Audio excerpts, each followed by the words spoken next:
Hey guys, Mr. Gardner here again. This time I'm bringing you a lesson about decimal operations. First off, we're going to talk about addition. When we're adding decimals, the key to the whole thing is lining up the decimal. That's number one most important thing you can do. So let's say we have a problem like 2.45 plus 3.27. So let's say we get this problem here. Now, when we want to do this normally, most people, we want to put this vertically. So it helps us add up each column. And the reason we do that is so we can add place value to place value to place value. And that means it keeps us consistent. So when we do that, we're going to have 2.45 plus, now the key here is there's a decimal there and a decimal there. So let's just put the decimal right underneath it. And to the left of that decimal is a 3, and right to the right is the 2. And that'll keep us in line with our decimal answer. Now, when we're going to put the answer in, we know our answer is still going to have a decimal, so we're going to throw that in there as well. This works for addition and subtraction of decimals, nothing different.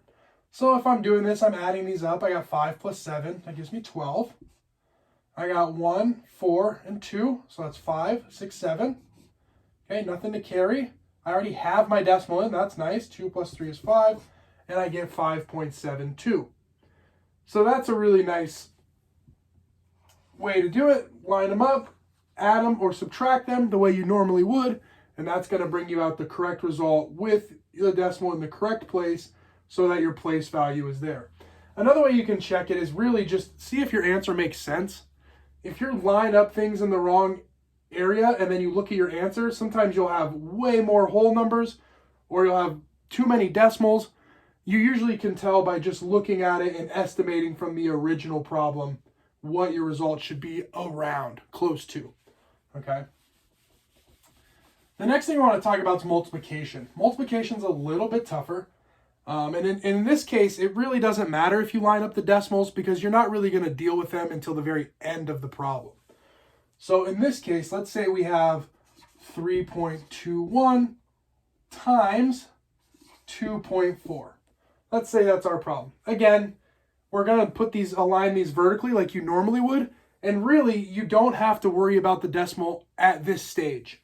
So really, you just write in 3.21 times 2.4.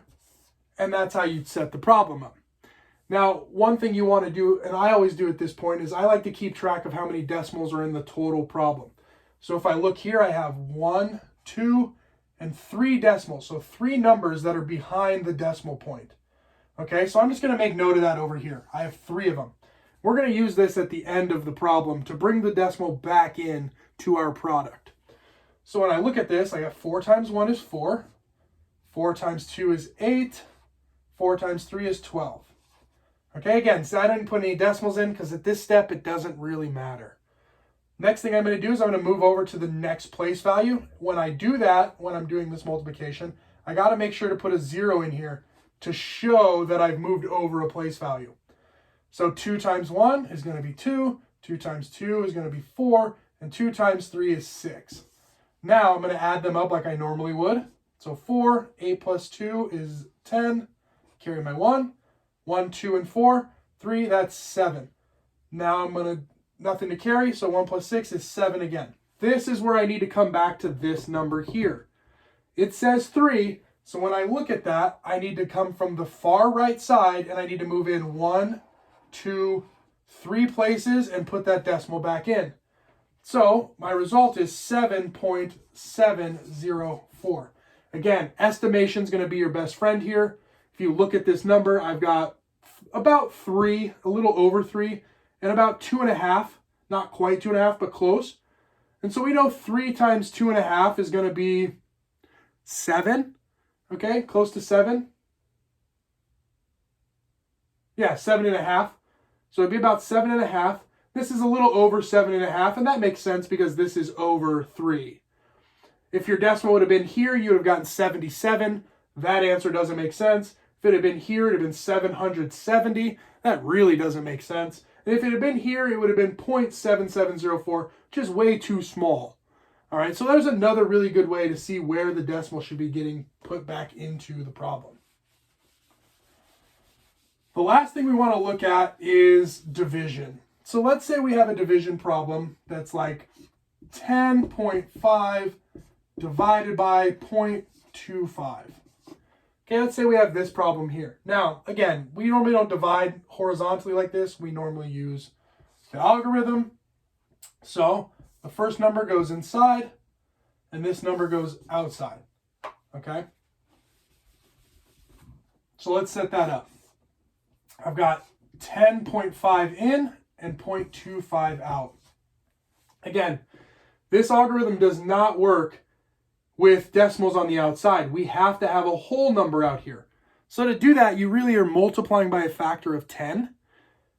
In other words, you're just moving the decimal 2 place values, because every 10 is another place value. So I'm moving it 1 place value, 2 place value, and I'm putting that decimal against the wall. Now what I really have is 25 out here. Okay, but if I'm going to adjust this one, I have to adjust this one as well. I've got to keep it balanced. So if this one moved twice, then this one over here is going to go 1, 2 times. I'm going to put it in. I've got a blank spot. So whenever we have a blank spot, we just throw in a 0. And we want to pull that decimal up to the roof. Now we can start the problem. So what we've turned this into is 1,050 divided by 25, which is the same thing as saying this times 100 and this times 100 and doing that division problem. But those are equivalent ratios. So you're going to get the same result because you've multiplied both things by the same factor of 10, which is 100. So if I look at this now, I look at 25 into 1, that doesn't happen. 25 into 10, again, cannot do that. Now I can do 25 into 105. So I know 25 is like a quarter, 4 quarters go into 100, and 105 is just a little over 100, so I'm going to put my 4 in there. Okay? Then my next step is to multiply. 4 times 25 is 100. Do my subtraction step. 5 minus 0, 5. 0 minus 0, 0. 1 minus 1, 0. All right. And if this number here is smaller than that number, you know you've done your step correctly. If this number is bigger, that's a problem. So now we're going to bring this 0 down.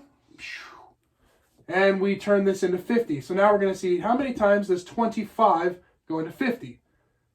25, 50, 2 times.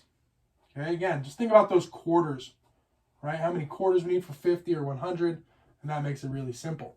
So we can see here now, 2 times 25 is 50. We bring our 50 down here. We subtract, we get 0. So that means we have no remainder. We have nothing else to add. You can bring a 0 down just to see it visually. 25 doesn't go into 0, so you can just put a 0 in there. So we see that 10.5 divided by 0.25 is going to equal 42. So that's basically your 4 operations using decimals.